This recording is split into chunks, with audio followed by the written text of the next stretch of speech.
बिस्मिल्लाहिर्रहमानिर्रहीम। अस्सलाम वालेकुम। कहते हैं एक माँ बेटे में मुनाजरा चल रहा था। माँ का मौक़िफ़ था कि अल्लाह खिलाता है तो हम खाते हैं। बेटे का कहना था हम खाते हैं, अगर हम ना खाना चाहें तो अल्लाह नहीं खिला सकता। इस मुनाजरे के दौरान माँ ने बेटे के आगे खाना रख दिया तो बेटे ने कहा, चलें मैं ये आज रात वाला खाना नहीं खा रहा, अल्लाह खिला कर दिखा दे। माँ बेटे के पीछे पड़ गई कि पागल ना बन, खाना खा ले, और बेटे ने जिद पकड़ ली कि मैंने नहीं खाना, अल्लाह खिला कर दिखाए। माँ बेटे को भूखा कहाँ देख पाती है।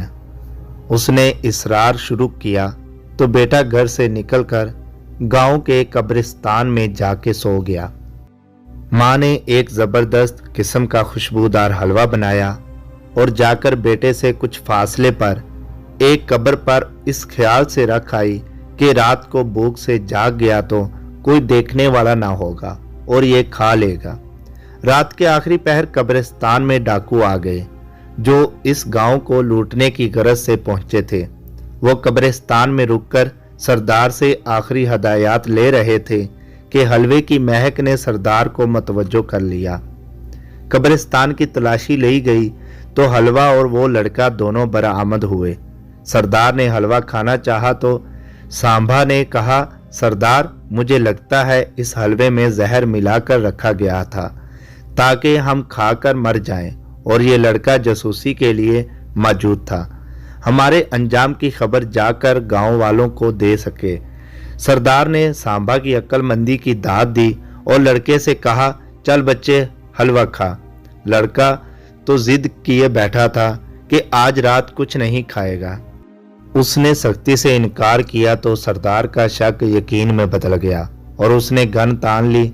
लड़के ने सर पर मंडलाती मौत देखी तो पूरी प्लेट चट कर गया। डाकू कुछ देर तक उसके मरने का इंतजार करते रहे लेकिन वो ना मरा। एक बार फिर सांभा ने ही गुत्थी सुलझाई और कहा, सरदार स्लो पॉइजन लगता है। कंफ्यूज डाकू लड़के को कब्रिस्तान में छोड़कर लौट गए। फजर की अजान के साथ लड़का खाली प्लेट हाथ में लिए मुंह लटकाए घर में दाखिल हुआ तो माँ ने पूछा, बेटा क्या हुआ? लड़का बोला, माँ लंबा किस्सा है, मुझे नींद आ रही है।